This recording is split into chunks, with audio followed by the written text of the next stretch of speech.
방위비 분담을 5배 인상하지 않으면 주한미군 철수를 검토하겠다. 전 세계 외신이 터뜨린 속보, 트럼프 전 대통령의 기자회견, 주한미군이 철수할 수도 있다. 그 말을 처음 들은 날, 전 순댓국을 먹다 말고 젓가락을 멈췄습니다. 기지에서 나와 10발자국도 못 갔을 때 제 휴대폰은 터질 듯이 울렸습니다.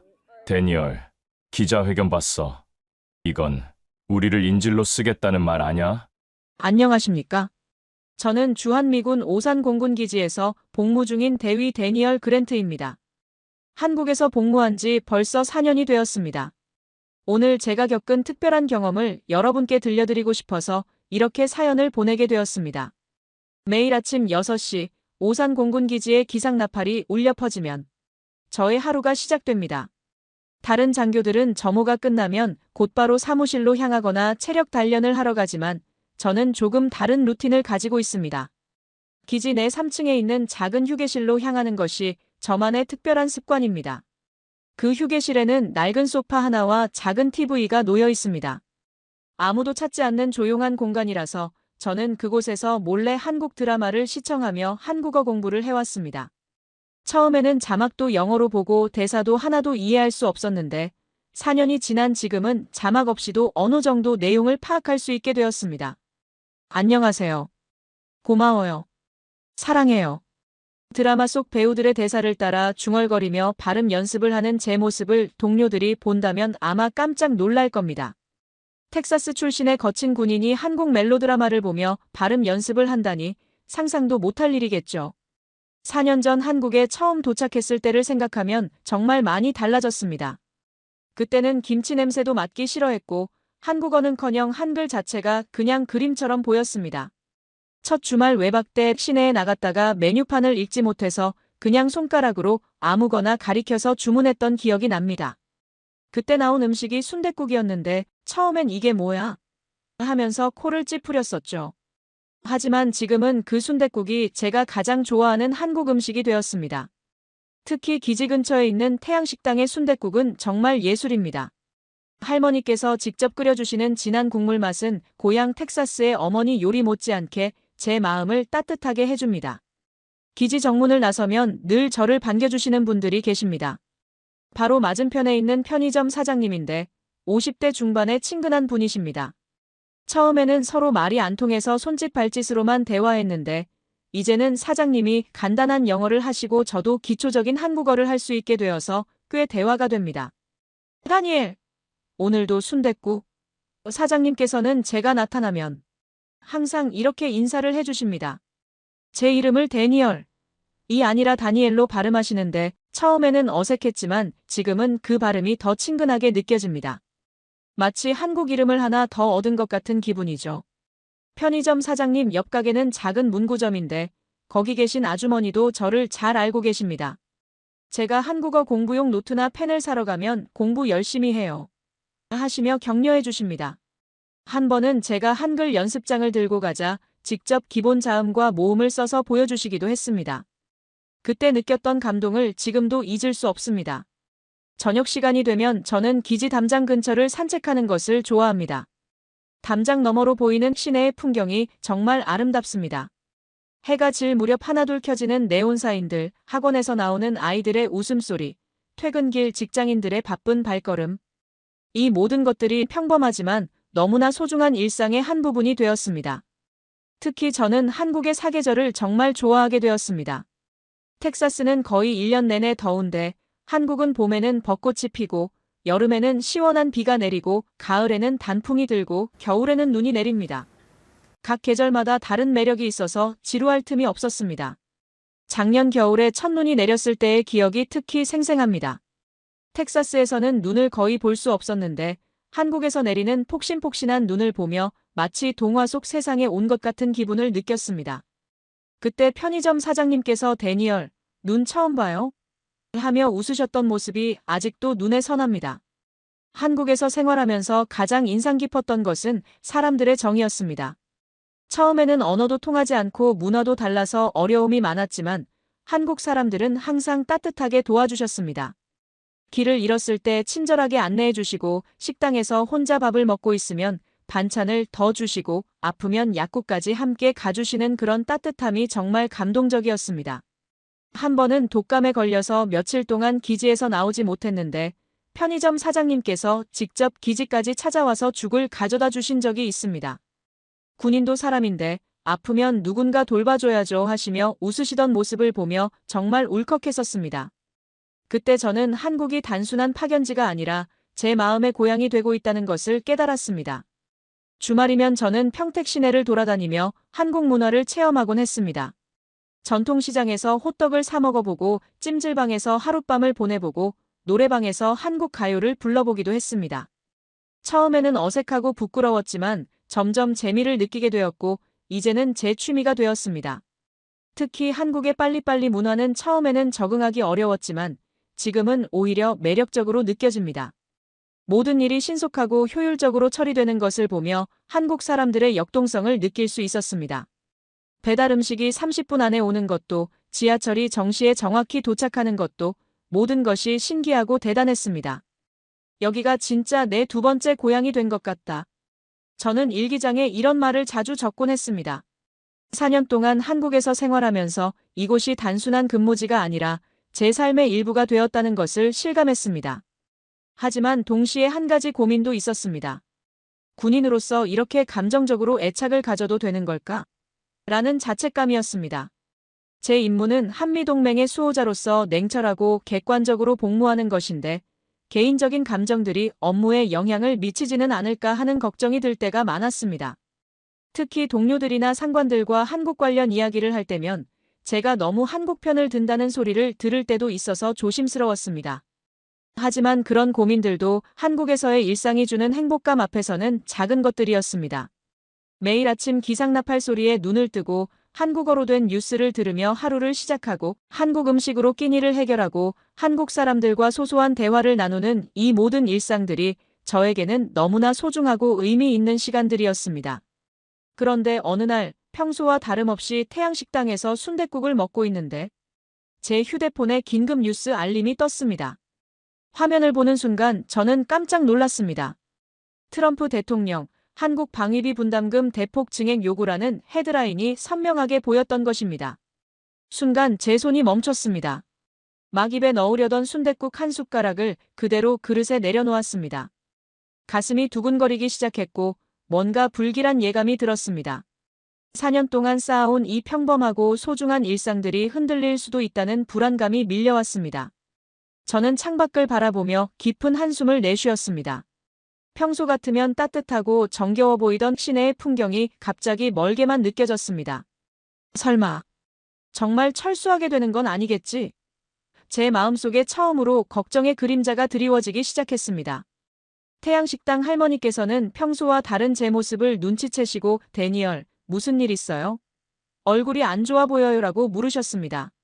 저는 억지로 미소를 지으며 괜찮습니다, 할머니.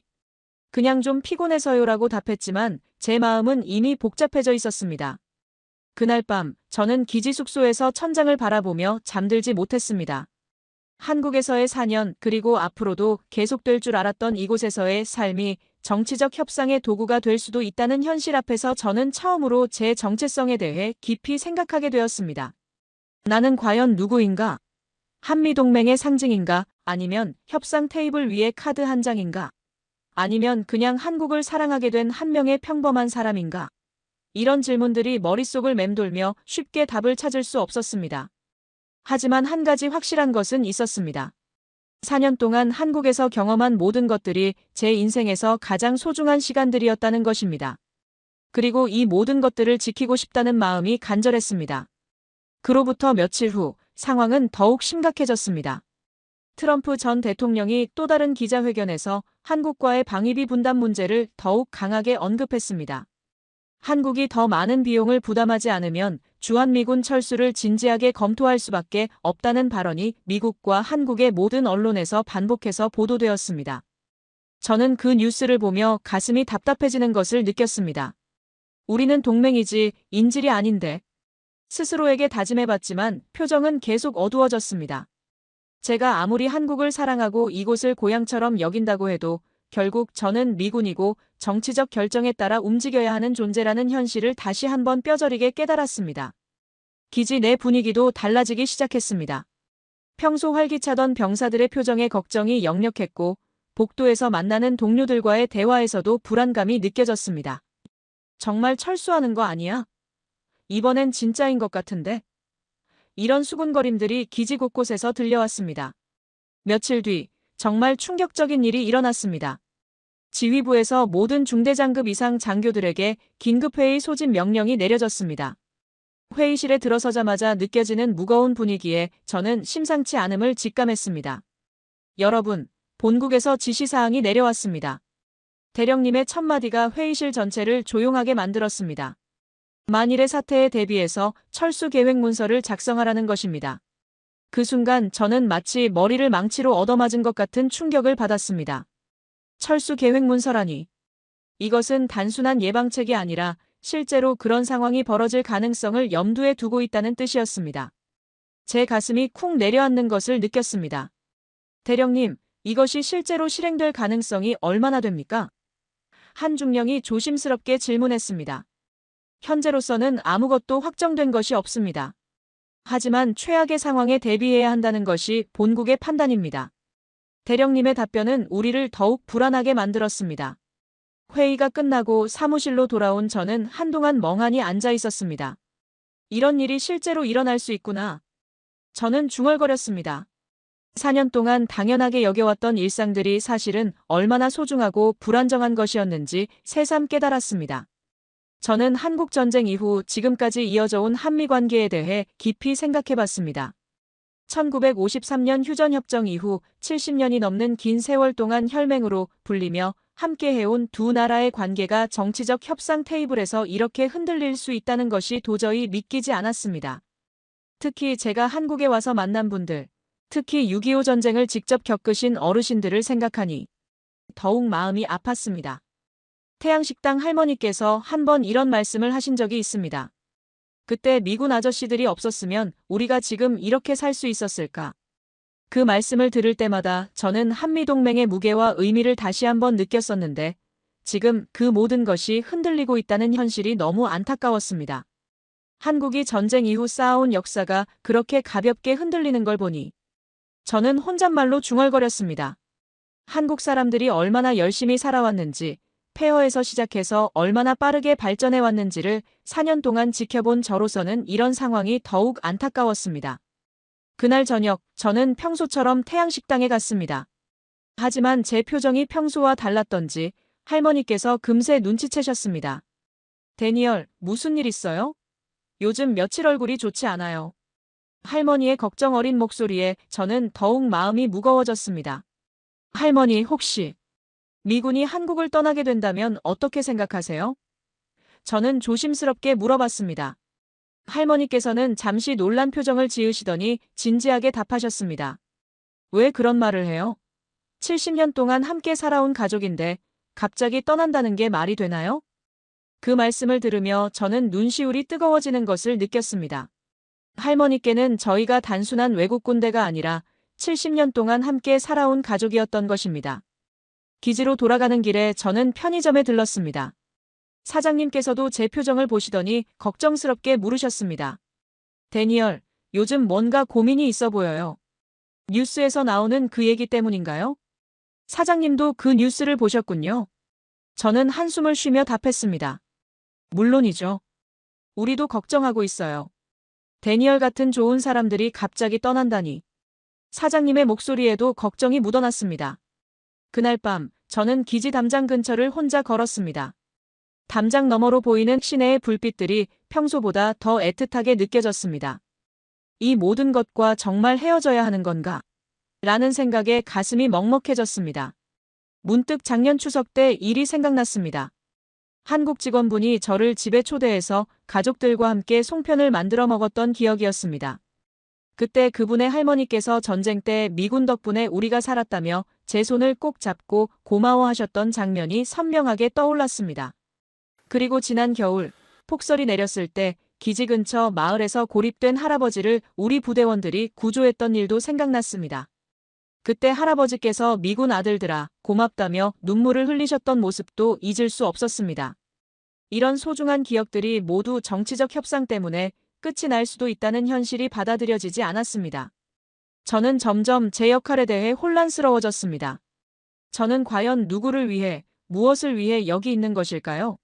미국의 국익을 위해서인가요? 아니면 한미동맹의 가치를 위해서인가요? 아니면 제가 사랑하게 된 이 땅과 사람들을 위해서인가요? 다음 날 아침, 더욱 충격적인 소식이 들려왔습니다. 본국에서 협상 결렬 시 단계적 철수 시나리오에 대한 구체적인 검토에 들어갔다는 것이었습니다. 이제 정말로 현실이 되어가고 있었습니다. 기지 내에서는 병사들 사이에 동요가 일기 시작했습니다. 정말 철수하는 거야? 우리가 여기서 쫓겨나는 거야? 이런 말들이 여기저기서 들려왔습니다. 특히 저처럼 한국에서 오래 복무한 병사들의 충격은 더욱 컸습니다. 톰슨 병장은 20년 넘게 한국에서 복무하며 한국인 부인과 결혼해서 아이들까지 낳았는데 갑작스러운 철수 얘기에 완전히 패닉 상태가 되었습니다. 제 아이들은 한국에서 태어나고 자랐는데 갑자기 미국으로 가라고 하면 어떻게 해야 하나요? 마이클 중위도 마찬가지였습니다. 6년째 한국에서 복무하면서 이곳을 완전히 자신의 집으로 여기고 있었는데 철수 얘기가 나오자 완전히 절망에 빠졌습니다. 한국어도 배우고 한국 문화도 배우고 한국 친구들도 사귀었는데 이 모든 게 헛된 일이었나요? 저 역시 마찬가지였습니다. 비록 결혼하지는 않았지만 4년 동안 이곳에서 쌓아온 관계들과 추억들이 제 인생의 소중한 부분이 되어 있었습니다. 태양식당 할머니, 편의점 사장님, 동네 아이들, 한국어를 가르쳐준 대학생 친구들. 이 모든 사람들과의 인연이 정치적 협상 때문에 하루아침에 사라질 수도 있다는 현실이 받아들여지지 않았습니다. 그날 점심시간, 기지 식당에서 동료들과 함께 식사를 하는데 모두 침통한 표정이었습니다. 평소 같으면 농담도 하고 웃음소리도 들렸을 텐데 그날은 정말 조용했습니다. 우리가 뭔가요? 정치인들의 협상 카드인가요? 존슨 상사가 분노에 찬 목소리로 말했습니다. 저는 15년 동안 여기서 복무했는데 갑자기 짐 싸서 나가라고 하면 그냥 나가야 하는 건가요? 그의 말에 다른 동료들도 고개를 끄덕였습니다. 모두들 비슷한 심정이었던 것 같았습니다. 우리는 한국을 지키고 한미동맹을 수호하기 위해 여기 온 군인들인데 정치적 이해관계 때문에 협상 도구로 취급받는다는 것이 서러웠습니다. 저는 그날 오후 김 과장님께 전화를 드렸습니다.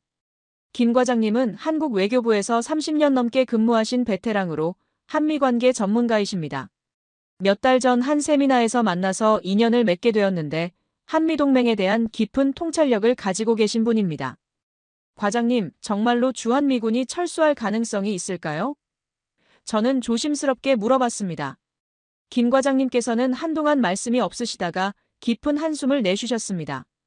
대위님, 정치라는 것이 참 무서운 게 불가능해 보이는 일도 순식간에 현실이 될 수 있어요. 하지만 70년 동맹이 그렇게 쉽게 끝날 리는 없을 겁니다. 하지만 지금 상황을 보면 저는 불안한 마음을 감출 수 없었습니다. 대위님, 중요한 것은 정치인들의 말이 아니라 양국 국민들의 마음입니다. 그리고 대위님 같은 분들이 4년 동안 한국에서 쌓아온 관계와 경험들이야말로 진정한 동맹의 기초라고 생각해요. 김 과장님의 말씀이 저에게 작은 위로가 되었지만 여전히 불안감은 가시지 않았습니다. 그날 밤 저는 일기에 이렇게 적었습니다. 오늘 나는 처음으로 내 정체성에 대해 진지하게 고민했다. 나는 과연 누구인가? 미국인인가? 아니면 한국을 사랑하게 된 세계 시민인가? 군인으로서의 의무와 인간으로서의 감정 사이에서 어떤 선택을 해야 하는가?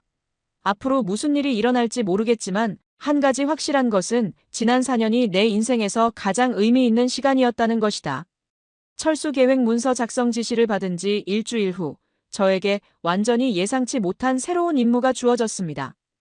대령님께서 저를 부르시더니 그랜트 대위, 본국에서 특별 지시가 내려왔습니다. 현지 파견 외교관들과 협력해서 방위비 협상 관련 자료 준비를 도와달라는 것입니다. 라고 말씀하셨습니다. 저는 순간 당황했습니다. 저는 단순한 공군 조종사 출신의 작전장교인데 갑자기 외교 업무를 도우라니요. 하지만 대령님의 설명을 들어보니 제가 한국어를 어느 정도 할 수 있고 한국 생활 경험이 풍부하다는 이유로 선발된 것 같았습니다. 대위는 우리 기지에서 가장 한국을 잘 아는 장교입니다. 현지 상황을 파악하고 한국 측과의 소통을 도와주길 바랍니다. 대령님의 말씀에 저는 어깨가 무거워지는 것을 느꼈습니다. 며칠 후, 저는 용산구에 위치한 주한미군 사령부 내 외교 관련 사무소에 도착했습니다. 고층 빌딩의 한 층 전체가 협상 준비를 위한 공간으로 사용되고 있었는데, 처음 들어섰을 때의 그 긴장감을 지금도 잊을 수 없습니다. 회의실에는 각종 통계 자료와 분석 보고서들이 벽면을 가득 메우고 있었습니다. 한국의 GDP 대비 방위비 비율, 다른 동맹국들과의 비교 자료, 주한미군 운영 비용 분석표. 숫자와 그래프로 가득한 그 공간에서 저는 마치 다른 세계에 온 것 같은 기분이었습니다. 협상 테이블이라는 것이 이렇게 냉정하고 차가운 곳이구나. 저는 속으로 생각했습니다. 제가 4년 동안 경험한 따뜻한 한국의 모습과는 너무나 대조적인 공간이었습니다. 그곳에서 저는 정말 특별한 분들을 만났습니다. 한국 측에서 자원봉사로 참여하고 계신 김용석 과장님과 이정민 국장님이었습니다. 두 분 모두 한국 외교부에서 30년 이상 근무하시며 한미관계 업무를 담당해 오신 베테랑들이셨습니다. 김 과장님께서는 저를 보시더니 첫마디로 이렇게 말씀하셨습니다. 대위님, 한국이 K-팝과 드라마뿐만 아니라 사람의 마음도 참 잘 다루는 나라라는 걸 아시죠? 그 농담 같은 말씀에 저는 오랜만에 진심으로 웃을 수 있었습니다. 며칠 동안 계속되던 긴장과 불안이 조금 풀어지는 것을 느꼈습니다. 이 국장님께서는 더욱 깊이 있는 이야기를 해주셨습니다. 대위님, 협상이라는 것은 단순히 돈의 문제가 아닙니다. 1953년 휴전협정 이후 70년 동안 함께 쌓아온 신뢰와 우정, 그리고 미래에 대한 공동의 비전이 더 중요한 것이지요. 저는 그 말씀을 들으며 깊이 생각해봤습니다. 정말 그랬습니다. 제가 한국에서 경험한 것들은 단순히 군사적 동맹 관계가 아니었습니다. 태양식당 할머니의 따뜻한 순댓국, 편의점 사장님의 친근한 미소, 기지 근처에서 만난 한국 친구들과의 진솔한 대화.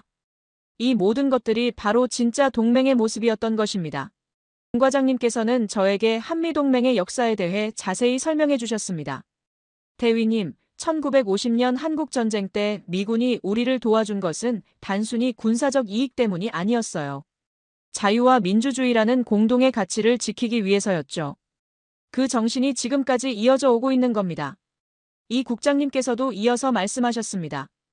70년 전 폐허에서 시작한 한국이 지금 세계 10위권의 경제대국이 된 것도 미국과의 굳건한 동맹 덕분이었어요. 하지만 그것만큼 중요한 것은 양국 국민들 사이의 마음의 유대입니다. 저는 그때 처음으로 제가 개인적으로 경험한 것들이 얼마나 큰 의미를 가지는지 깨달았습니다. 태양식당에서 할머니와 나눈 소소한 대화, 편의점 사장님과 주고받은 인사, 동네 아이들과 함께한 작은 놀이들. 이 모든 것들이 바로 70년 동맹의 살아있는 증거였던 것입니다. 하지만 동시에 협상의 현실적인 어려움도 느꼈습니다. 미국 측에서는 한국의 경제 규모에 비해 방위비 분담이 부족하다는 입장을 고수하고 있었고, 한국 측에서는 이미 충분한 기여를 하고 있으며 경제적 부담도 고려해야 한다는 입장이었습니다. 협상 준비 회의에 참석하면서 저는 양측의 입장을 모두 이해할 수 있었습니다. 미국 입장에서는 주한미군 유지 비용이 상당하고 한국의 경제 성장에 비해 분담 비율이 낮다는 것이 사실이었습니다. 한국 입장에서는 이미 상당한 액수를 부담하고 있고 급격한 증액은 경제적으로 부담이 크다는 것도 맞았습니다. 아무리 마음이 따뜻하고 정이 깊어도 협상 테이블에서는 냉정한 숫자와 논리가 우선시되는구나. 저는 현실의 벽을 느꼈습니다. 하지만 동시에 이들이 협상 상대가 아니라 진정한 동반자로 다가올 수 있을까? 라는 희망도 가져봤습니다. 며칠 동안 협상 준비 작업에 참여하면서 저는 정말 많은 것을 배웠습니다. 한국의 방위비 분담 역사, 다른 동맹국들과의 비교, 주한미군의 경제적 가치, 한반도 안보 상황의 복잡성. 이런 것들을 배우면서 한미동맹이 얼마나 복잡하고 다차원적인 관계인지 깨달았습니다. 김 과장님께서는 저에게 한국의 특수한 상황에 대해서도 설명해 주셨습니다. 대위님, 한국은 세계에서 유일한 분단국가입니다. 북한의 위협이 항상 존재하는 상황에서 한미동맹은 단순한 군사동맹이 아니라 생존의 문제예요. 그리고 한국 국민들이 주한미군에 대해 가지고 있는 감정은 매우 복합적입니다. 감사함과 동시에 자주성에 대한 갈망도 있어요. 이런 미묘한 감정들을 이해하지 못하면 진정한 협상은 불가능합니다. 이 국장님께서도 덧붙이셨습니다. 대위님이 4년 동안 한국에서 생활하면서 느끼신 그 따뜻함과 정, 그것이야말로 협상에서 가장 중요한 자산입니다. 숫자로는 표현할 수 없는 가치들이죠. 저는 그 말씀들을 들으며 제 역할이 무엇인지 조금씩 이해하기 시작했습니다. 저는 단순히 미군 장교가 아니라 양국 사이의 교량 역할을 해야 하는 것이었습니다. 제가 경험한 한국의 따뜻함을 미국 측에 전달하고 동시에 미국의 진정성을 한국 측에 보여주는 것이 제 임무였던 것입니다. 하지만 그 과정이 쉽지만은 않았습니다. 미국 측 협상팀 중 일부는 감정적인 요소는 배제하고 순수하게 비즈니스로 접근해야 한다는 입장이었습니다. 반면 한국 측에서는 70년 우정을 돈으로 계산하려 한다며 서운함을 표현하기도 했습니다. 어느 날 회의에서 이런 일이 있었습니다. 미국 측 협상관이 한국의 1인당 GDP가 3만 달러를 넘었으니 방위비 분담도 그에 상응해야 한다고 주장했습니다. 그러자 한국 측에서는 숫자로만 보면 그럴 수 있지만 한국이 지금까지 제공한 토지 사용료, 각종 지원, 그리고 무형의 기여들을 모두 계산하면 이미 충분하다고 반박했습니다. 저는 그 순간 중간에서 이렇게 말했습니다. 잠깐만요. 저희가 지금 이야기하고 있는 것은 단순한 용역 계약이 아닙니다. 70년 동안 피로 맺어진 동맹 관계에 대한 것입니다. 제가 4년 동안 한국에서 경험한 것은 돈으로 계산할 수 없는 가치들이었습니다. 회의실이 조용해졌습니다. 저는 계속 말을 이어갔습니다. 태풍 때 우리가 한국 시민들을 구조한 것, 한국 전쟁 때 함께 흘린 피, 지금도 계속되고 있는 일상적인 교류들. 이런 것들을 어떻게 숫자로 계산할 수 있겠습니까? 김 과장님께서 고개를 끄덕이시며 말씀하셨습니다. 바로 그겁니다. 대위님 같은 분들이 한국에서 쌓아온 경험과 관계들, 그것이야말로 진정한 동맹의 가치입니다. 그 회의 이후 저는 점점 더 제 역할의 중요성을 느끼게 되었습니다. 숫자와 조건만으로는 해결할 수 없는 문제들이 있고, 그런 문제들을 풀어가기 위해서는 사람과 사람 사이의 신뢰와 이해가 필요하다는 것을 깨달았습니다. 저는 그날 밤 숙소로 돌아와서 스스로에게 물어봤습니다. 내가 지금까지 걱정하고 있었던 것들, 즉 나의 개인적인 감정들이 군인으로서 옳지 않다고 생각했던 것들이 사실은 가장 소중한 것이었구나. 한국을 사랑하게 된 마음, 이곳 사람들과 나눈 따뜻한 정이야말로 진정한 동맹의 기초였던 것입니다. 그리고 지금 이 협상에서 그 마음들이 가장 중요한 역할을 할 수 있다는 것을 깨달았습니다. 며칠 후, 김 과장님께서 저를 따로 불러서 이런 말씀을 해주셨습니다. 대위님, 협상에서 가장 중요한 것은 윈윈입니다. 한쪽이 이기고 한쪽이 지는 것이 아니라 모두가 만족할 수 있는 해법을 찾는 것이죠. 그리고 그런 해법은 서로를 이해하고 존중할 때만 가능합니다. 이 국장님께서도 덧붙이셨습니다. 대위님이 4년 동안 한국에서 배우신 것들, 그 경험들이 바로 그런 해법을 찾는 열쇠가 될 수 있어요. 숫자와 조건보다 마음과 신뢰가 먼저라는 것을 보여주세요. 저는 그제서야 제 역할이 무엇인지 분명하게 알게 되었습니다. 저는 단순히 미군 장교가 아니라 70년 동안 이어져 온 한미 우정의 연결고리였던 것입니다.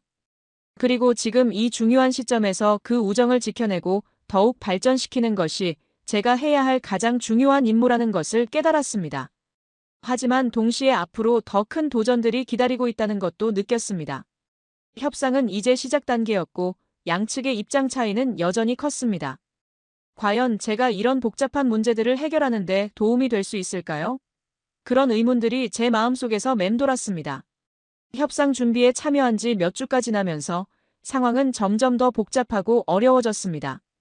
본국에서는 더욱 강경한 입장이 전달되었고 군 내부 회의에서는 이제 철수 시나리오뿐만 아니라 분담금 대폭 인상 요구 문서까지 공식적으로 검토 단계에 들어갔다는 소식이 전해졌습니다.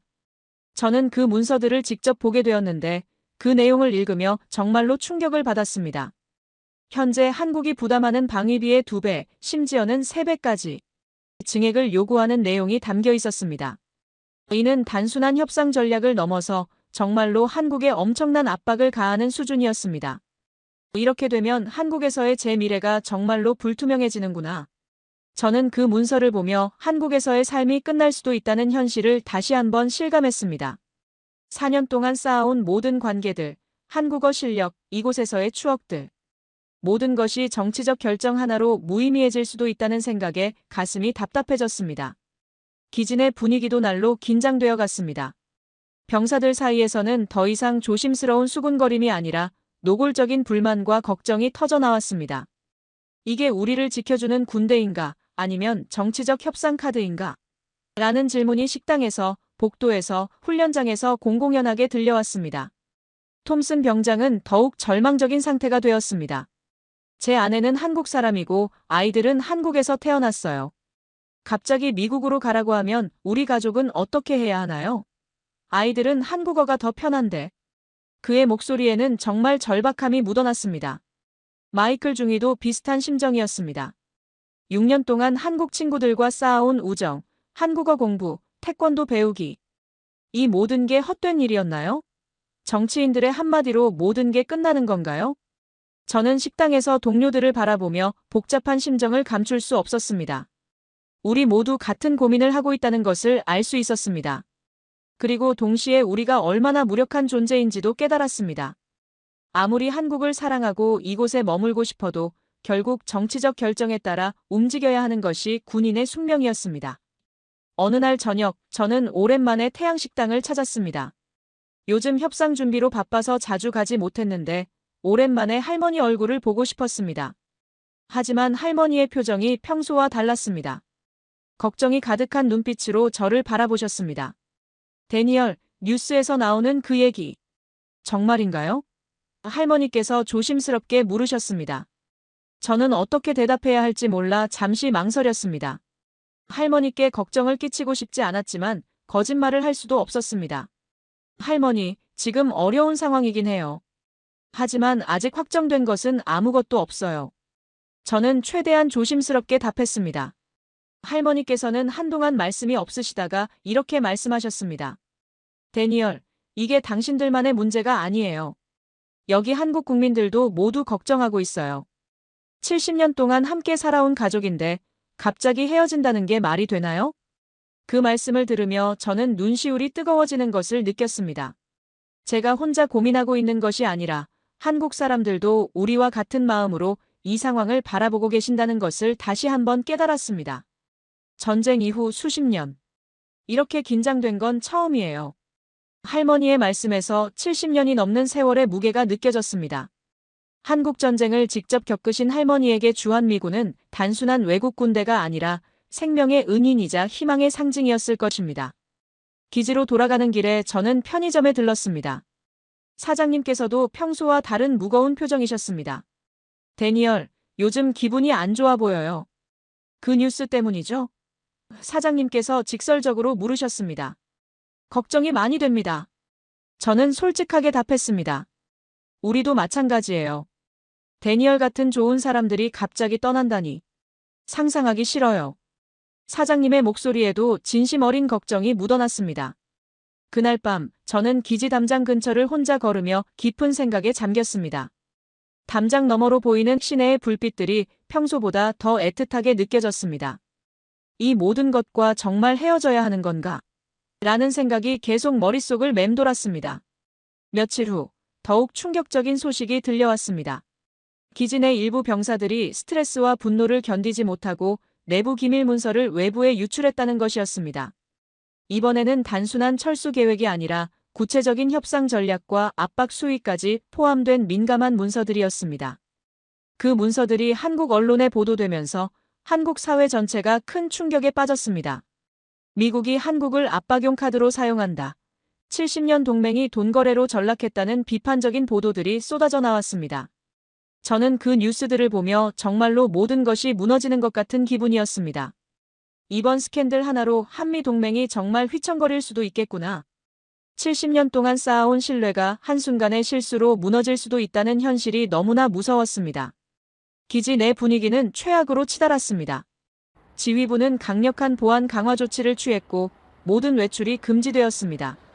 병사들은 서로를 의심하는 눈빛으로 바라봤고 평소 화목했던 기지 분위기가 하루아침에 냉랭해졌습니다. 우리가 뭔가요? 정치인들의 장난감인가요? 존슨 상사의 분노에 찬 외침이 기지 전체에 울려 퍼졌습니다. 15년 동안 이곳에서 성실하게 복무했는데 이제 와서 우리를 협상 도구로 쓴다고요? 다른 병사들도 비슷한 반응이었습니다. 우리가 여기 온 이유가 뭡니까? 한국을 지키기 위해서인가요? 아니면 정치적 압박을 위해서인가요? 한국 사람들이 우리를 어떻게 생각할까요? 이제 우리가 침략자처럼 보이는 거 아닌가요? 저는 그때 처음으로 제 정체성에 대해 정말 진지하게 고민했습니다. 우리의 충성은 어디로 향해야 하는가? 본국에 대한 충성인가? 한미동맹에 대한 믿음인가? 아니면 제가 사랑하게 된 한국과 한국 사람들에 대한 마음인가? 협상 준비팀에서도 분위기가 험악해졌습니다. 문서 유출 사건으로 인해 한국 측의 신뢰가 크게 손상되었고 미국 측에서는 더욱 강경한 입장을 고수하게 되었습니다. 이제 감정적 접근은 통하지 않는다. 오직 실리만이 중요하다는 목소리가 높아졌습니다. 김 과장님과 이 국장님도 크게 실망하신 것 같았습니다. 저와 만났을 때도 평소와 다른 무거운 표정이셨습니다. 대위님, 상황이 정말 심각해졌네요. 김 과장님께서 한숨을 쉬며 말씀하셨습니다. 70년 동안 쌓아온 신뢰가 이렇게 쉽게 흔들릴 줄은 몰랐어요. 이 국장님께서도 덧붙이셨습니다. 이제 한국 국민들의 감정도 많이 상했어요. 미국이 우리를 협상 카드로 본다는 인식이 확산되고 있어요.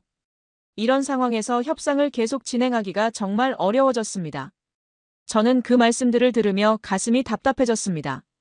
제가 중간에서 교량 역할을 하려고 했지만 상황은 오히려 더 악화되고 있었습니다. 과연 제가 이런 복잡한 문제들을 해결하는 데 도움이 될 수 있을까요? 그날 저녁, 저는 오랜만에 기지 밖으로 나가고 싶었지만 외출 금지 명령 때문에 불가능했습니다.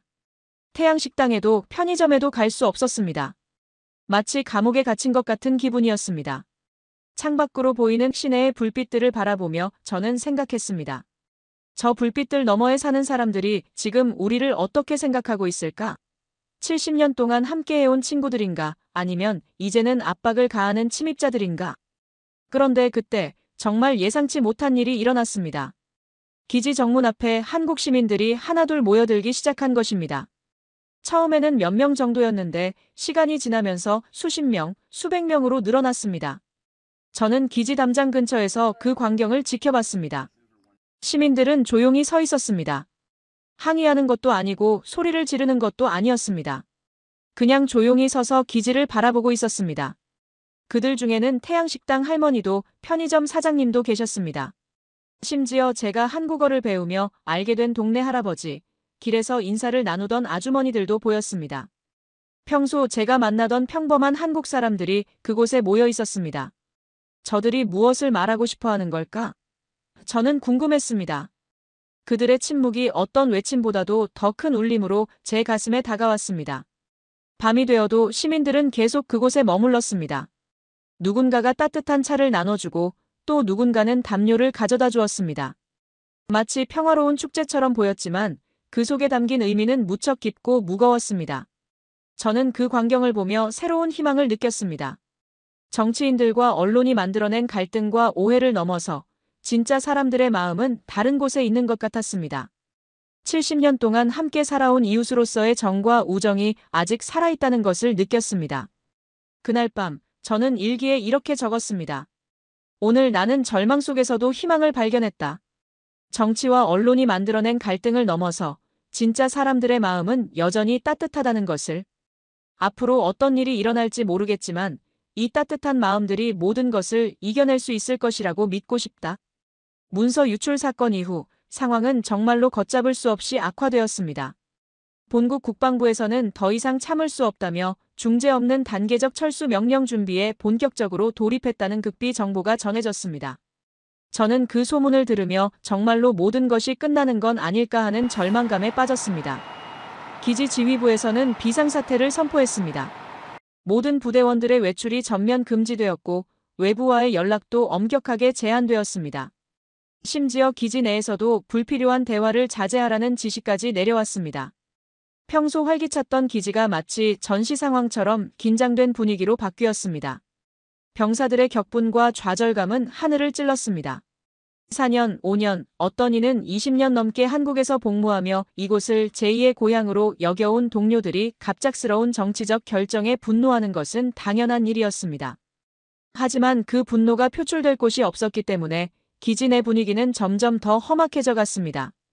우리가 뭔가요? 정치인들의 장난감인가요? 톰슨 병장의 절규가 병영 곳곳에서 메아리 쳤습니다. 20년 넘게 복무한 그에게 한국은 단순한 파견지가 아니라 진짜 집이었습니다. 그의 아이들은 한국에서 태어나고 자랐고 부인은 한국 사람이었습니다. 갑작스러운 철수는 그의 인생 전체를 뒤흔드는 일이었습니다. 제 아이들은 한국말이 더 편해요. 갑자기 미국으로 가서 어떻게 적응하라는 거예요? 톰슨 병장의 목소리에는 정말 절박함이 묻어났습니다. 한국이 우리 가족의 고향인데. 마이클 중위도 비슷한 상황이었습니다. 6년 동안 한국 친구들과 쌓아온 우정, 한국어 공부, 한국 문화 배우기. 이 모든 게 정치적 계산 때문에 하루아침에 무의미해지는 건가요? 저 역시 마찬가지였습니다. 비록 가족이 있지는 않지만 4년 동안 이곳에서 쌓아온 관계들과 추억들이 제 인생의 소중한 부분이 되어 있었습니다. 태양식당 할머니, 편의점 사장님, 한국어를 가르쳐준 대학생 친구들, 동네에서 만난 아이들. 이 모든 사람들과의 인연이 정치적 협상 때문에 하루아침에 사라질 수도 있다는 현실이 받아들여지지 않았습니다. 더욱 충격적인 일이 연달아 일어났습니다. 기지 내 일부 병사들이 분노와 절망을 견디지 못하고 또다시 내부 정보를 언론에 흘렸던 것입니다. 이번에는 구체적인 철수 일정과 각 부대별 이동 계획까지 포함된 극비 문서들이었습니다. 그 문서들이 한국과 미국의 주요 언론에 동시에 보도되면서 양국 사회 전체가 엄청난 충격에 빠졌습니다. 주한미군 3개월 내 단계적 철수 시작, 70년 한미동맹 사실상 종료 위기라는 헤드라인들이 연일 신문 일면을 장식했습니다. 저는 그 뉴스들을 보며 정말로 세상이 무너지는 것 같은 기분이었습니다. 이제 정말 돌이킬 수 없는 강을 건넌 것 같습니다. 70년 동안 이어져 온 한미동맹이 이렇게 갑작스럽게 끝날 수도 있다는 현실이 믿기지 않았습니다. 한국 사회의 반응도 격렬했습니다. 일부에서는 미국이 한국을 협박하고 있다며 반미 감정이 고조되었고, 다른 일부에서는 그래도 한미동맹을 유지해야 한다며 방위비 증액을 수용해야 한다는 목소리도 나왔습니다. 한국 사회가 이 문제로 인해 분열되는 모습을 보며 저는 더욱 마음이 아팠습니다. 김 과장님께 전화를 드렸을 때도 상황의 심각성을 다시 한번 느꼈습니다. 평소 차분하고 지혜로우셨던 김 과장님의 목소리에도 깊은 우려가 묻어났습니다. 대위님, 이제 정말 심각한 상황입니다. 한국 정부도 강경 대응을 검토하고 있고 국민 여론도 크게 악화되었어요. 70년 동안 이런 위기는 없었습니다. 과장님, 정말로 주한미군이 철수할 가능성이 높은 건가요? 저는 떨리는 목소리로 물었습니다. 지금 상황으로는 가능성을 배제할 수 없어요. 양쪽 모두 후퇴할 수 없는 선을 넘어버린 것 같습니다. 김 과장님의 답변이 제 마지막 희망마저 꺾어버렸습니다. 기지 지휘부는 더욱 강력한 통제 조치를 취했습니다. 모든 통신이 감시되었고 외부인의 기지 접근도 완전히 차단되었습니다. 저는 더 이상 태양식당에 갈 수도, 편의점 사장님을 만날 수도, 한국 친구들과 연락할 수도 없었습니다. 마치 한국 땅에 있으면서도 한국과 완전히 단절된 것 같은 기분이었습니다. 그런데 바로 그때 정말 예상치 못한 일이 벌어졌습니다. 기지 정문 앞에 모인 한국 시민들의 수가 하루가 다르게 늘어나기 시작한 것입니다. 처음에는 수백 명 정도였는데 이틀째에는 1000명, 사흘째에는 수천 명으로 불어났습니다. 더욱 놀라운 것은 그들이 시위나 항의를 하는 것이 아니라는 점이었습니다. 그들은 조용히 서서 기지를 바라보고 있었을 뿐이었습니다. 어떤 이는 손편지를 들고 있었고, 어떤 이는 작은 선물 상자를 가져왔고, 어떤 이는 그냥 빈손으로 서 있었습니다. 저는 기지 담장 근처에서 그 광경을 지켜봤습니다. 그 중에는 태양식당 할머니, 편의점 사장님뿐만 아니라 제가 전혀 모르는 사람들도 많았습니다. 전국 각지에서 온 것 같은 다양한 연령대의 사람들이 그곳에 모여 있었습니다. 70대로 보이는 한 할아버지는 낡은 군복을 입고 계셨는데 가슴에는 한국전쟁 참전 기념 배지가 달려 있었습니다. 그분은 지팡이를 짚고 서서 기지를 바라보며 눈물을 흘리고 계셨습니다.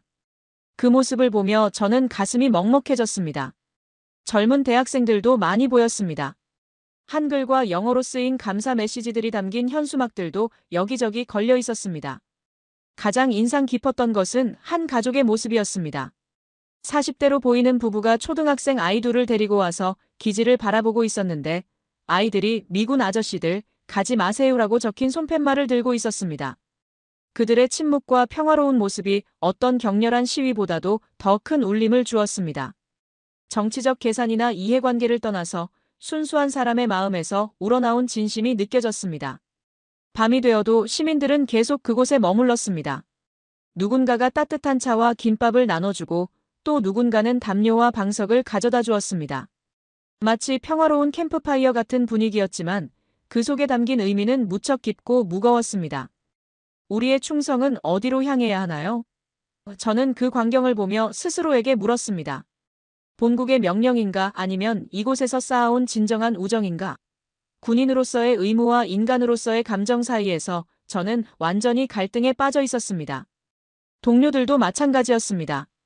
톰슨 병장은 창문 너머로 시민들을 바라보며 펑펑 울었습니다. 저들이 우리를 원하고 있는데 정말 떠나야 하는 건가요? 마이클 중위도 감정을 감추지 못했습니다. 정치는 정치고 사람은 사람인데 왜 정치 때문에 사람들의 마음까지 상처받아야 하나요? 그날 밤 기지 내에서는 전에 없던 일이 일어났습니다. 평소 규율을 중시하던 병사들이 하나둘 지휘부에 건의서를 제출하기 시작한 것입니다.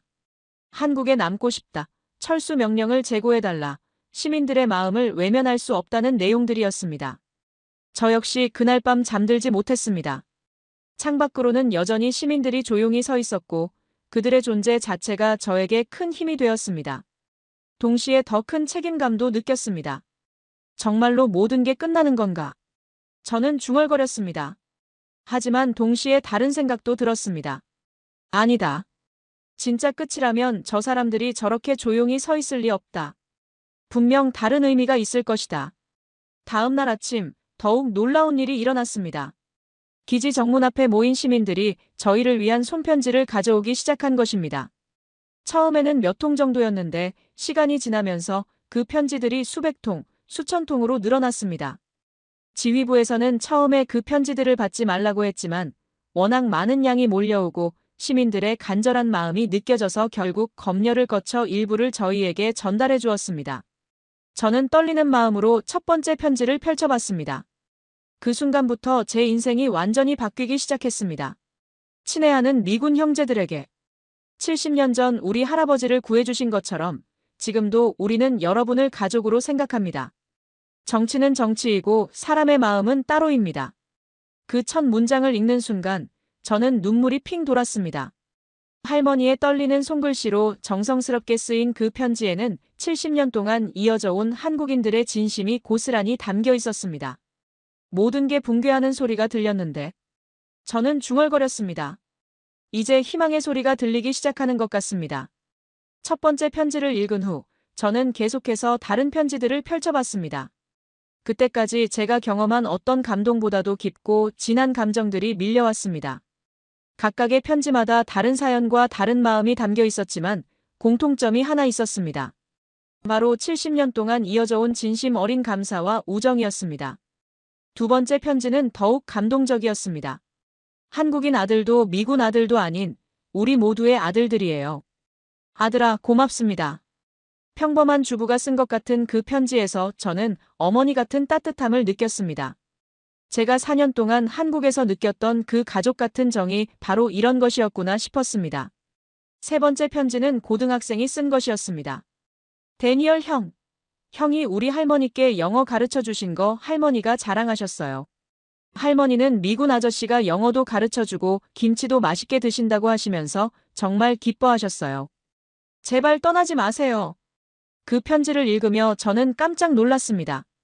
제가 모르는 사이에 동네 분들이 제 이야기를 해주셨구나 싶었습니다. 제가 했던 작은 친절들이 이렇게 기억되고 있다는 것이 신기하고 감사했습니다. 네 번째 편지는 6.25 전쟁을 직접 겪으신 할아버지가 쓰신 것이었습니다. 1950년 겨울, 나는 13살 전쟁고아였습니다. 미군 부대에서 따뜻한 밥과 담요를 주지 않았다면 추위에 얼어 죽었을 것입니다. 그때 받은 은혜를 평생 잊지 않았습니다. 이제 80이 넘은 노인이 되었지만 미군에 대한 고마움은 변하지 않습니다. 그 편지를 읽으며 저는 한국 전쟁의 참혹함과 그 속에서도 지켜진 인간애에 대해 생각해 봤습니다. 70년 전 그 어린 소년이 지금은 할아버지가 되어서도 그때의 고마움을 기억하고 계신다는 것이 믿기지 않았습니다. 5번째 편지는 젊은 엄마가 쓰신 것 같았습니다. 제 아들이 미군 아저씨께 영어를 배워서 의대에 들어갔습니다. 아이는 나중에 커서 미군 아저씨처럼 사람들을 도와주는 의사가 되고 싶다고 말합니다. 고맙습니다. 편지를 하나씩 읽어갈 때마다 저는 가슴이 뜨거워지는 것을 느꼈습니다. 이 모든 편지들이 정치적 계산이나 이해관계와는 전혀 상관없는 순수한 사람의 마음에서 우러나온 것들이라는 게 느껴졌습니다. 전쟁고아였던 저희 아버지를 미군이 도와주셨습니다. 그 은혜를 잊지 않습니다. 제 아들이 미군 아저씨께 영어 배워서 의사가 되었습니다. 태풍 때 우리 동네 구해주신 미군 아저씨들, 평생 잊지 못합니다. 우리 할머니는 6.25 때 미군이 없었으면 우리 가족이 살아남지 못했을 거라고 하십니다.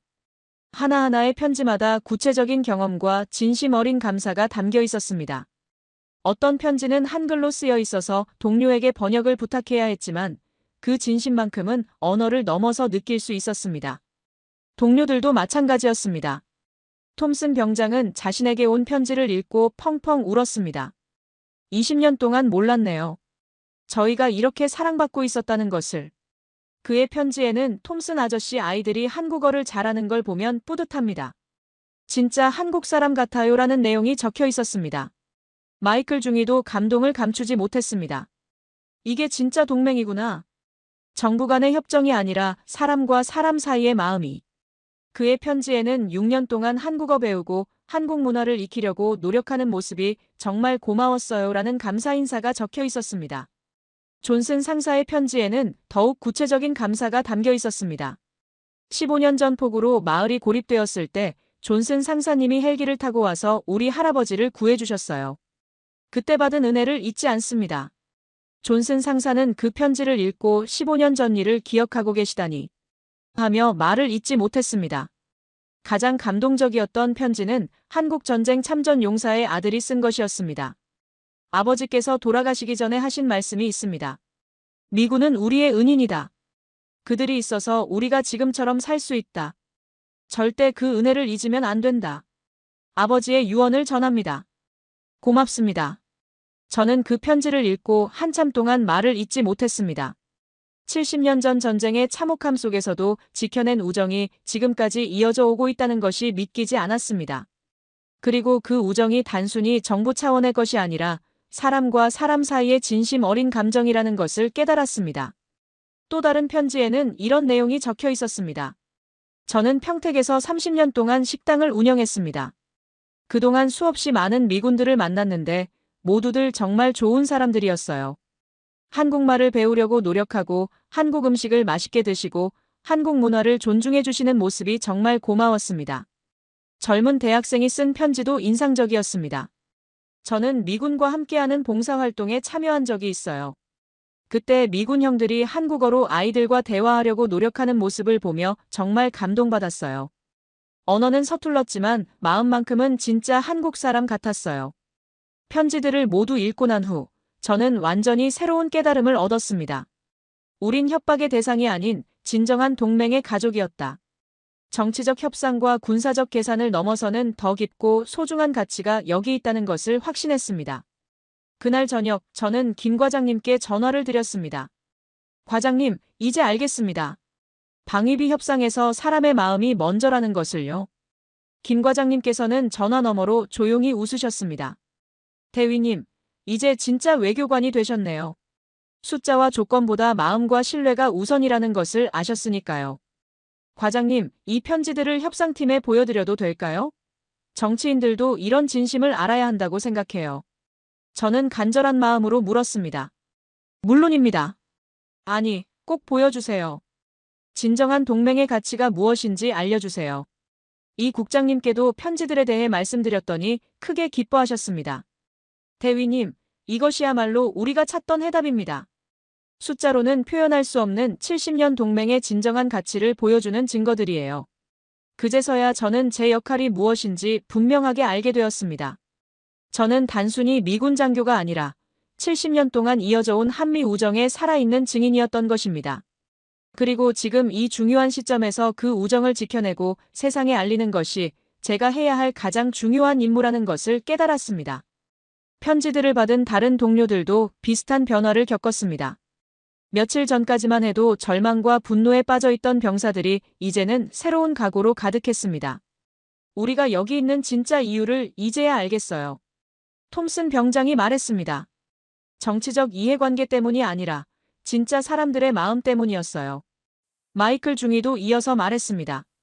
이런 소중한 관계를 정치적 협상 때문에 끝낼 수는 없어요. 우리가 뭔가 해야 합니다.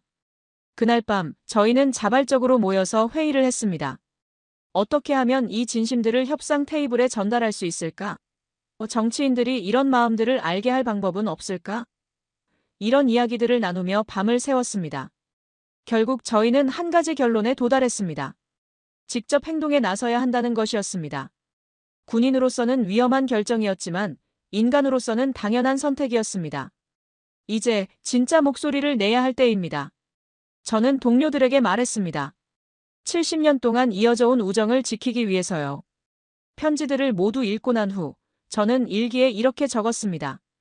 오늘 나는 진정한 동맹의 의미를 깨달았다. 그것은 조약서에 적힌 글자가 아니라 사람들의 마음속에 있었다. 그리고 그 마음들이 70년 동안 이어져 오면서 얼마나 깊고 소중한 뿌리를 내렸는지 확인할 수 있었다. 이제 나는 알고 있다. 내가 해야 할 일이 무엇인지를. 며칠 후 더욱 놀라운 일이 일어났습니다. 전국 각지에서 편지들이 계속 몰려들기 시작한 것입니다. 부산, 대구, 광주, 제주도. 한국 전역에서 보내온 수만 통의 편지들이 기지로 배달되었습니다. 그 편지들 중에는 초등학생이 그린 그림 편지도 있었고, 대학생들이 함께 쓴 연명 편지도 있었고, 어르신들이 한자로 정성스럽게 쓰신 편지도 있었습니다. 모든 편지에 공통적으로 담긴 메시지는 하나였습니다. 고맙습니다. 떠나지 마세요. 우리는 가족입니다. 저는 그 편지들을 보며 확신했습니다. 이것이야말로 어떤 정치적 협상보다도 강력한 힘을 가진 진실이라는 것을. 그리고 이 진실을 세상에 알리는 것이 바로 제가 해야 할 일이라는 것을 말입니다. 당신들 마음은 이 땅에 뿌리내려 있어요. 편지 중 한 구절이 제 마음에 깊이 새겨졌습니다. 정말 그랬습니다. 저희의 마음은 이미 한국 땅에 깊이 뿌리내려 있었습니다. 그리고 그 뿌리들이 만들어낸 우정의 숲이 바로 진정한 한미동맹의 모습이었습니다. 수만 통의 편지를 받고 난 후 저희는 더 이상 침묵할 수 없다는 결론에 도달했습니다. 마침 며칠 후 한미방위비 분담에 관한 본격적인 고위급 협상이 용산에서 시작될 예정이었습니다. 저는 그 협상 테이블에 한국 시민들의 편지를 가져가기로 결심했습니다. 하지만 이것은 매우 위험한 결정이었습니다. 군인이 정치적 협상에 개입하는 것은 명백한 규정 위반이었고 자칫하면 군법회의에 회부되어 불명예 전역을 당할 수도 있는 일이었습니다. 그럼에도 저는 해야 한다고 생각했습니다. 70년 동맹의 진정한 가치를 보여주는 것이 한 개인의 군 경력보다 훨씬 중요하다고 판단했기 때문입니다. 이제 진짜 목소리를 내야 할 때입니다. 저는 동료들에게 말했습니다.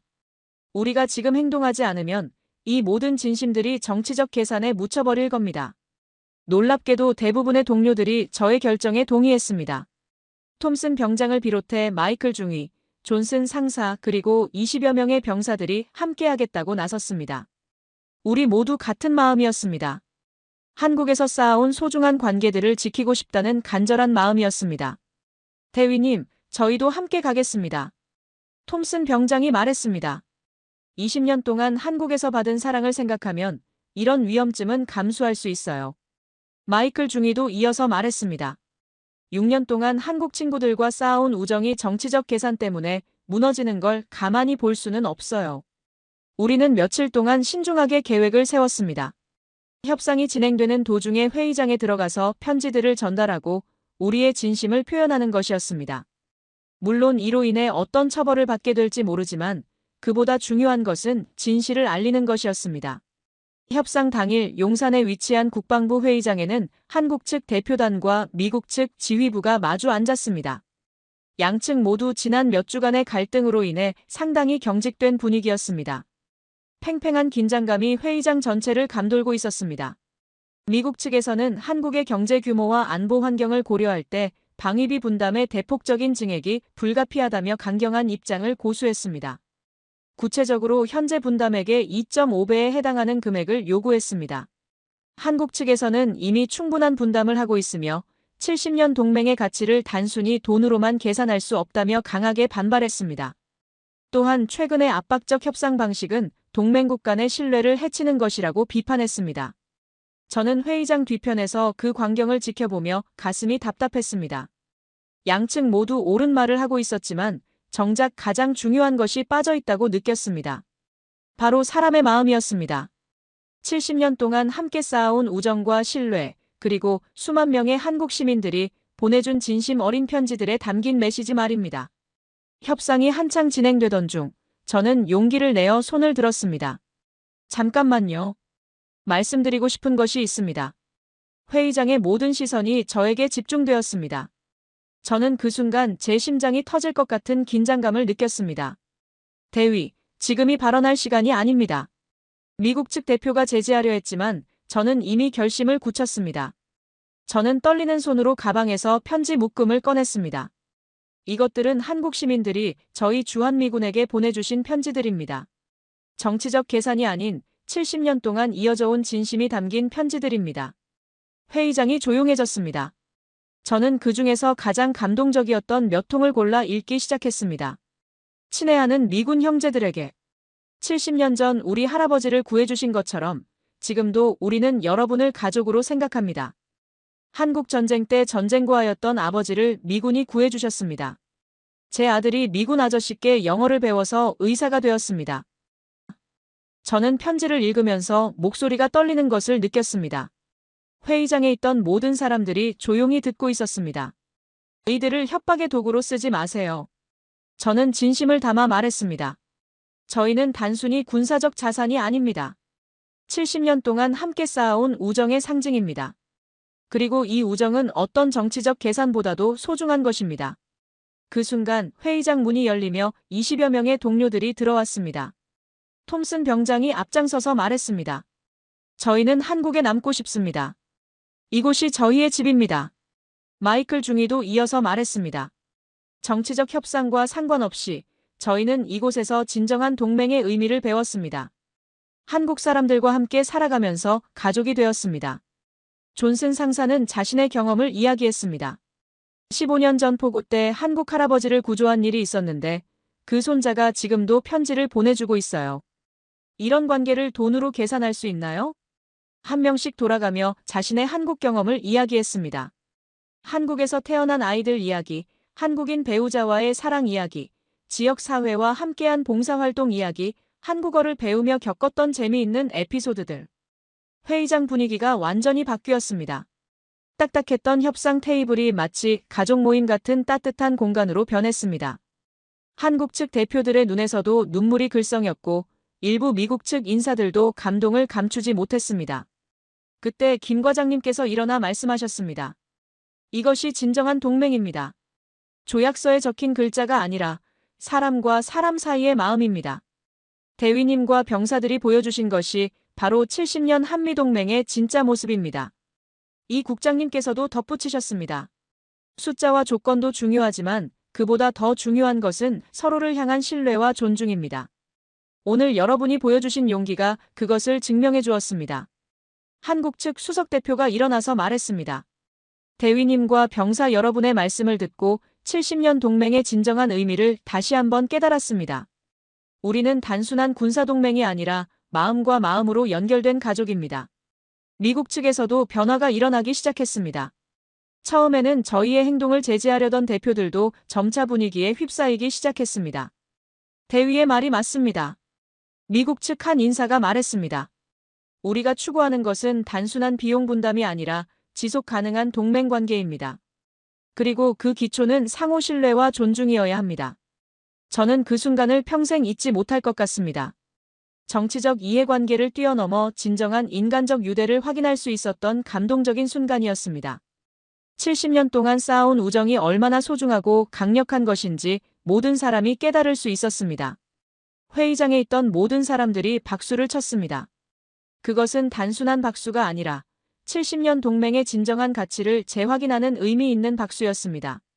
한국인들과 미국인들이 함께 박수를 치며 서로를 바라보는 그 순간, 진정한 화합의 의미를 느낄 수 있었습니다. 톰슨 병장이 제게 다가와서 말했습니다.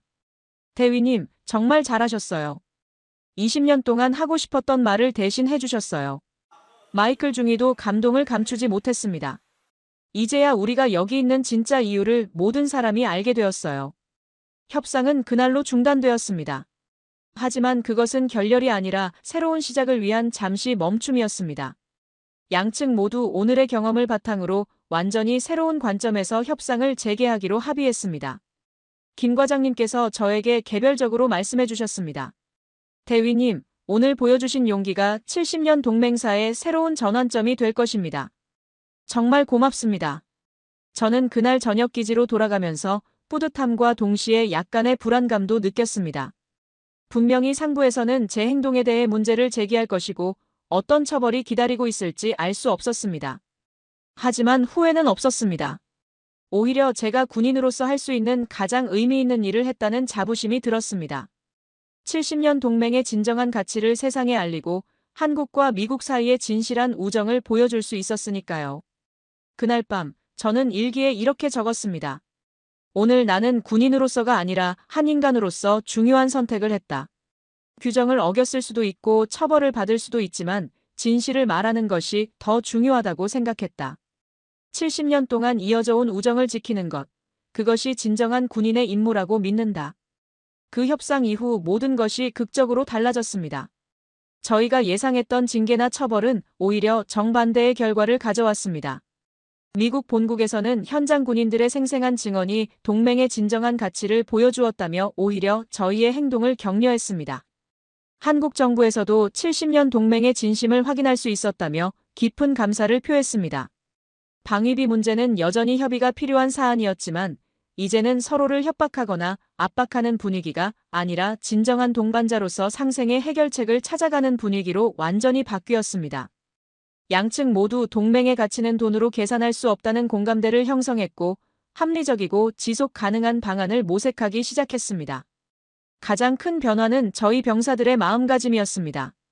더 이상 자신들이 정치적 도구라고 생각하지 않게 되었습니다. 대신 한미 우정의 살아있는 증인이자 연결고리라는 자부심을 갖게 되었습니다. 기진의 분위기도 완전히 달라졌습니다. 절망과 불안 대신 희망과 자신감이 넘쳤습니다.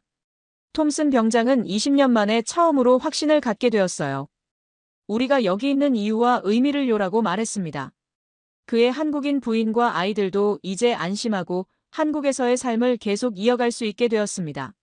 마이클 중위는 이제야 진짜 문화교류가 뭔지 알겠어요. 서로를 이해하고 존중하며 함께 살아가는 것이군요라고 말하며 한국 친구들과의 만남을 더욱 적극적으로 이어갔습니다. 협상 한 달 후 정말 특별한 일이 일어났습니다.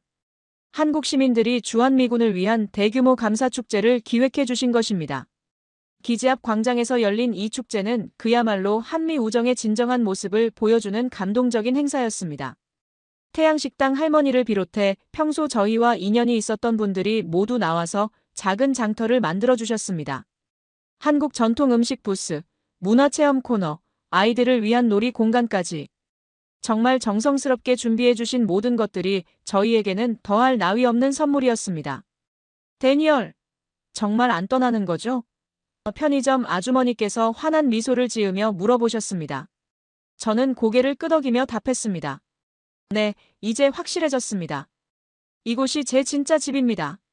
축제에는 전국 각지에서 수천 명의 시민들이 참여해 주셨습니다. 한국전쟁을 겪으신 어르신들부터 어린 학생들까지 정말 다양한 연령대의 분들이 오셔서 저희와 함께 기쁨을 나눠주셨습니다.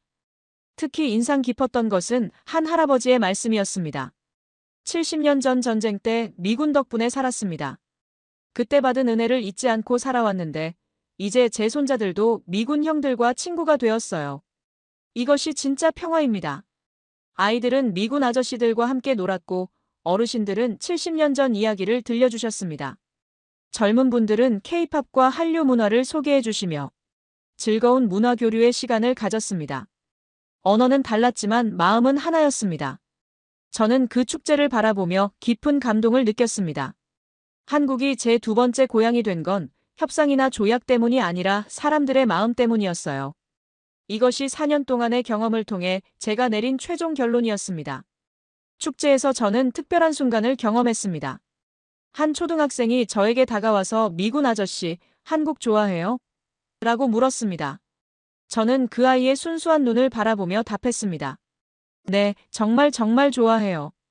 한국은 제 마음의 고향이에요. 그 아이가 환하게 웃으며 말했습니다. 저도 미군 아저씨들 좋아해요. 우리 할머니가 미군 아저씨들이 좋은 사람들이라고 하셨어요. 그 순간 저는 70년 동안 이어져 온 우정이 다음 세대로도 계속 전해지고 있다는 것을 확신할 수 있었습니다. 김 과장님과 이 국장님도 축제에 참석해 주셨습니다. 김 과장님께서는 저에게 이렇게 말씀하셨습니다. 대위님이 보여주신 용기 덕분에 진정한 동맹의 의미를 다시 한번 확인할 수 있었습니다. 앞으로도 이런 아름다운 관계가 계속 이어지기를 바랍니다. 이 국장님께서도 덧붙이셨습니다. 오늘 이 축제가 바로 한미동맹의 미래 모습입니다. 정부와 정부의 관계가 아니라 사람과 사람의 관계, 마음과 마음의 연결이죠. 축제가 끝날 무렵 저는 참석해주신 모든 분들께 감사 인사를 드렸습니다. 4년 전 한국에 왔을 때는 그저 임무 수행차 온 군인이었습니다. 하지만 이제는 이곳이 제 진정한 고향이 되었습니다. 여러분들의 따뜻한 마음과 변함없는 우정 덕분입니다. 정말 고맙습니다. 그날 밤 저는 오랜만에 마음 편히 깊은 잠에 들 수 있었습니다. 지난 몇 달 동안의 불안과 걱정이 모두 사라지고 대신 미래에 대한 희망과 확신이 가득했습니다. 며칠 후 저는 태양식당을 다시 찾았습니다. 할머니께서는 평소와 같이 따뜻하게 맞아주셨습니다. 데니얼, 오늘도 순댓국 먹고 갈 거죠? 계속 와서 먹을게요. 저는 웃으며 답했습니다. 순댓국을 먹으며 할머니와 나눈 대화는 평범했지만 너무나 소중했습니다. 한국어 실력도 많이 늘어서 이제는 할머니와 꽤 깊은 이야기도 나눌 수 있게 되었습니다. 데니얼아, 앞으로도 건강하게 지내야 해. 할머니께서 마치 손자를 걱정하는 것처럼 말씀해 주셨습니다. 네, 할머니. 할머니도 건강하세요. 제가 계속 와서 순댓국 먹을 테니까요. 저는 진심으로 답했습니다. 식사를 마치고 나오는 길에 할머니께서 저를 불러 세우셨습니다. 데니얼, 언제든지 다시 와.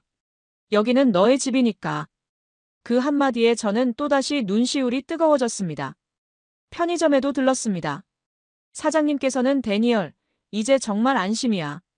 계속 우리 동네에서 볼 수 있겠네라며 환하게 웃으셨습니다. 사장님과도 이제는 한국어로 자연스럽게 대화할 수 있게 되어서 더욱 친근감이 들었습니다. 기지로 돌아가는 길, 저는 시내의 익숙한 풍경들을 바라봤습니다. 네온사인들, 오가는 사람들, 아이들의 웃음소리. 모든 것이 예전과 같았지만 제 마음은 완전히 달라져 있었습니다. 이제는 불안이나 걱정 대신 확신과 자부심이 가득했습니다. 협상 과정을 통해 한미 간의 신뢰가 더욱 깊어지기를 희망합니다. 한미동맹이 단순한 군사동맹을 넘어서 진정한 포괄적 동반자 관계로 발전하기를 바랍니다. 양국 국민들 사이의 깊은 우정과 신뢰가 동맹의 가장 소중한 자산임을 깨닫기를 바랍니다. 저는 여전히 한국에서 복무하고 있습니다. 그리고 매일 아침 태양식당에서 순댓국을 먹으며 하루를 시작합니다. 편의점 아주머니와는 이제 한국어로 대화할 수 있을 정도로 친해졌습니다. 한국어 실력도 많이 늘어서 이제는 한국 드라마를 자막 없이도 볼 수 있게 되었습니다. 무엇보다 기쁜 것은 제 경험이 다른 동료들에게도 좋은 영향을 미쳤다는 점입니다. 이제 기지 내에서는 한국 문화 배우기가 하나의 트렌드가 되었고 지역 사회와의 교류도 훨씬 활발해졌습니다. 한국어 수업도 개설되어서 많은 병사들이 참여하고 있습니다. 주한미군과 한국 시민들 간의 문화 교류 프로그램도 정식으로 만들어졌습니다. 이제 저는 확신합니다. 진정한 동맹이란 조약서에 적힌 글자가 아니라 사람들의 마음속에 있다는 것을. 70년 동맹의 진정한 가치는 군사적 협력이나 경제적 이익을 넘어서는 것이라는 것을 확인할 수 있었습니다. 앞으로도 방위비나 기타 현실적인 문제들은 계속 있을 것입니다. 하지만 이제 저는 알고 있습니다. 그런 문제들을 해결하는 진짜 열쇠는 숫자나 조건이 아니라 서로를 향한 이해와 존중, 그리고 신뢰라는 것을요. 한국에서의 4년 그리고 앞으로도 계속될 이곳에서의 삶을 통해 저는 인생의 가장 소중한 교훈을 얻었습니다. 국경을 넘어서는 진정한 우정의 가치를, 그리고 그 우정을 지켜나가는 것이 얼마나 의미 있는 일인지를 깨달았습니다. 오늘도 저는 기지 담장 너머로 보이는 시내의 불빛들을 바라보며 생각합니다. 이곳이 정말 내 집이구나. 그리고 이 따뜻한 집을 지켜나가는 것이 바로 제가 해야 할 가장 중요한 임무라는 것을 다시 한번 다짐합니다. 전쟁의 그림자보다 사람들의 온기가 동맹을 더욱 단단하게 만든다는 것을 저는 이제 확실히 알고 있습니다. 그리고 앞으로도 이 아름다운 우정이 계속 이어져 나가기를 진심으로 바랍니다. 한미방위비 협상은 현재도 계속 진행 중이지만 예전과는 완전히 다른 분위기에서 이루어지고 있습니다. 무엇보다 중요한 것은 저 개인적으로는 한미 간의 진정한 우정이 무엇인지 깨달을 수 있었다는 점입니다. 정치적 이해관계를 뛰어넘은 사람과 사람 사이의 진실한 마음이 얼마나 소중한지 확인할 수 있었습니다. 저는 여전히 한국에서 행복하게 복무하고 있습니다. 한국어 실력도 많이 늘었고 한국 문화에 대한 이해도 깊어졌습니다. 태양식당 할머니께서는 저를 진짜 손자처럼 아껴주시고 편의점 사장님과는 이제 가족 같은 사이가 되었습니다. 가장 기쁜 것은 제 개인적 경험이 다른 많은 동료들에게도 긍정적인 영향을 미쳤다는 점입니다. 이제 기지 내에서는 한국을 사랑하고 한국 문화를 배우는 것이 자연스러운 일이 되었습니다. 지역 사회와의 개인적 교류도 더욱 활발해져서 진정한 문화 이해가 깊어지고 있습니다.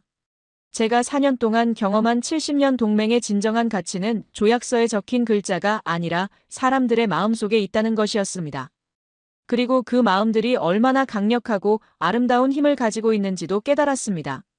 개인적으로는 앞으로도 이 소중한 한미 우정이 계속 이어져 나가기를 진심으로 바랍니다. 정치적 변화나 경제적 이해관계와 상관없이 사람과 사람 사이의 진실한 마음이 모든 어려움을 이겨낼 수 있다는 것을 믿습니다. 여러분, 70년 한미동맹의 진정한 의미와 가치를 함께 느끼실 수 있었기를 바랍니다. 정치적 계산을 넘어선 진실한 우정, 국경을 초월한 따뜻한 마음들이 얼마나 소중한지 다시 한번 깨달을 수 있는 시간이었습니다. 앞으로도 이런 아름다운 이야기들을 계속 전해드릴 수 있도록 많은 관심과 사랑 부탁드립니다.